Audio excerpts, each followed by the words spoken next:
तो एक सवाल है जो शायद हम सबके दिमाग में कभी ना कभी गूंजा होगा। क्या इस इतने बड़े ब्रह्मांड में हम सच में अकेले हैं, या कहीं उन दूर टिमटिमाते सितारों के पार कोई और भी हमारी तरह सोच रहा है? आज हम इसी की थोड़ी गहरी पड़ताल करने वाले हैं।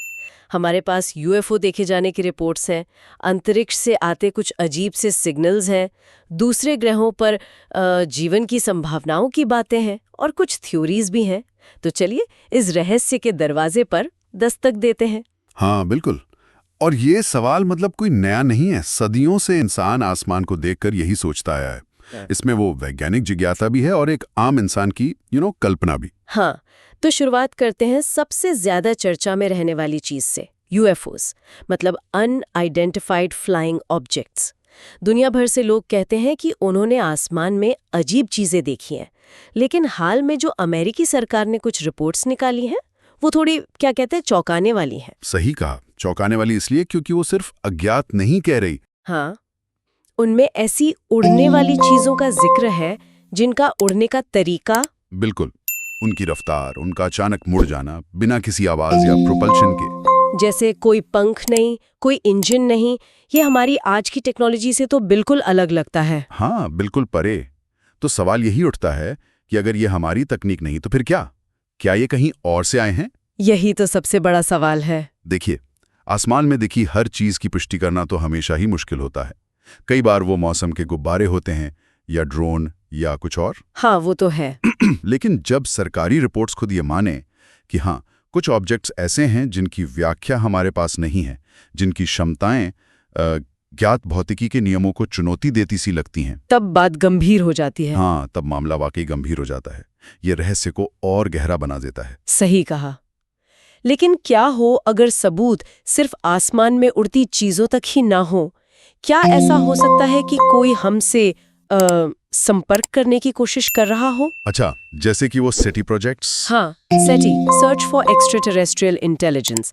और फिर जिक्र आता है 1977 के उस बहुत मशहूर वाओ सिग्नल का। अरे हाँ, वाओ सिग्नल, वो तो क्लासिक है। सोचिए, 72 सेकंड तक चला एक बहुत शक्तिशाली नैरो बैंड रेडियो सिग्नल, और फिर गायब। बिल्कुल, फिर कभी नहीं सुना गया। आज तक पता नहीं चला कि वो कहाँ से आया था या क्या था। और अब तो ये फास्ट रेडियो बर्स्ट FRBs भी हैं। अंतरिक्ष के किसी अनजान कोने से आती एकदम छोटी मिलीसेकंड्स की पर अविश्वसनीय रूप से शक्तिशाली रेडियो तरंगे। तो क्या ये सब सिर्फ ब्रह्मांड की कोई प्राकृतिक घटनाएं हैं या किसी के भेजे हुए संदेश? देखिए, वाओ सिग्नल की जो बात थी उसकी फ्रीक्वेंसी हाइड्रोजन लाइन के बहुत करीब थी, जो वैज्ञानिक सोचते हैं कि एलियन संपर्क के लिए इस्तेमाल कर सकते हैं। बहुत स्पेसिफिक।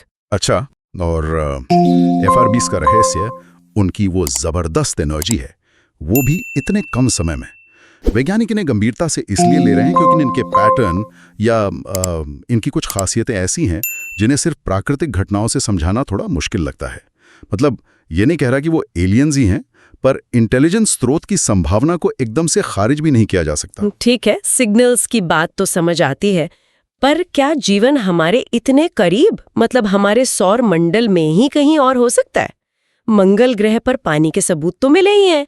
रोवर्स ने मिट्टी में ऑर्गेनिक मॉलिक्यूल्स भी ढूंढे हैं। हाँ, जीवन के बिल्डिंग ब्लॉक्स। और फिर बृहस्पति का वो बर्फीला चांद यूरोपा, जिसके नीचे एक बहुत बड़ा समंदर छिपा हो सकता है। बिल्कुल, पानी का समंदर। या फिर शनि का चांद एनसेलेडस, जहां बर्फ की सतह से पानी के फव्वारे फूटते हैं, गाइजर्स। हाँ, जो अंदरूनी गर्मी और तरल पानी का पक्का संकेत देते हैं। तो यहाँ सवाल फिर बदल जाता है। क्या हम सिर्फ बैक्टीरिया जैसे सूक्ष्म जीवों की बात कर रहे हैं, या कहीं कोई विकसित जीवन भी हो सकता है? देखिए, अगर हमें कहीं और, चाहे वो मंगल हो, यूरोपा हो या एनसेलाडस, सिर्फ माइक्रोब्स ही मिल जाएं, बैक्टीरिया जैसा जीवन नहीं मिल जाए तो भी, अरे तो वो मानव इतिहास की सबसे बड़ी खोज होगी। वो जीवन की हमारी पूरी परिभाषा बदल देगी। इससे वो जो पेंसपर्मिया थ्योरी है ना, हाँ, कि जीवन के बीज ब्रह्मांड में फैले हैं। बिल्कुल, कि शायद पृथ्वी पर जीवन कहीं और से आया हो, उस थ्योरी को बहुत बल मिलेगा। ये हमारे अपने अस्तित्व के बारे में हमारी पूरी समझ को हिला के रख देगा। ये तो हुई वैज्ञानिक संभावनाओं की बात। लेकिन फिर वो पहलू भी आता है जो थोड़ा अफवाहों और कॉन्स्पिरेसी थ्योरीज वाला है। हाँ, जैसे एरिया 51। बिल्कुल, एरिया 51, क्रैश हुए एलियन स्पेसक्राफ्ट की कहानियां कि सरकारों ने एलियन तकनीक छुपा रखी है, ये सब। इन सब में कितनी सच्चाई हो सकती है? विज्ञान तो सबूत मांगता है, पर ये कहानियां इतनी चलती क्यों हैं? देखिए, यहाँ पर सबसे जरूरी चीज है सबूत, प्रमाण।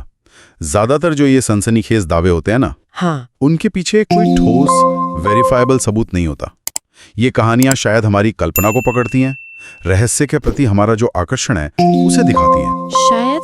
लेकिन वैज्ञानिक नजरिए से देखें तो जब तक कोई ठोस अकाट्य प्रमाण न मिले, मान लीजिए कोई एलियन द्वारा बनाया गया आर्टिफैक्ट मिल जाए या कोई ऐसा सिग्नल जिसे हम पक्के तौर पे कह सकें कि ये इंटेलिजेंट है, हाँ, तब तक ये सब अनुमानी रहेंगे। हाँ, ये जरूर है कि कुछ वैज्ञानिक संकेत, जैसे दूसरे ग्रहों पर जीवन के लिए अनुकूल परिस्थितियां या वो अनसुलझे सिग्नल, खोज जारी रखने की प्रेरणा देते हैं। तो हमने आसमान में उड़ती रहस्यमयी चीजें देखी, अंतरिक्ष से आते वो अजीब सिग्नल सुने, मंगल, यूरोपा, एन्सेलेडस पर जीवन की हल्की सी उम्मीद पर बात की, पैंसपर्मिया जैसे सिद्धांत को समझा और एरिया 51 जैसी कहानियों को भी छुआ। लेकिन वो जो शुरुआती सवाल था, वो अब भी वहीं का वहीं है। क्या एलियन सच में है? सच तो यही है कि रहस्य अब भी बरकरार है। हमारे पास पहेली के कुछ दिलचस्प टुकड़े जरूर हैं, कुछ सुराग हैं, लेकिन वो पूरी तस्वीर, वो निर्णायक सबूत, वो अभी तक गायब है।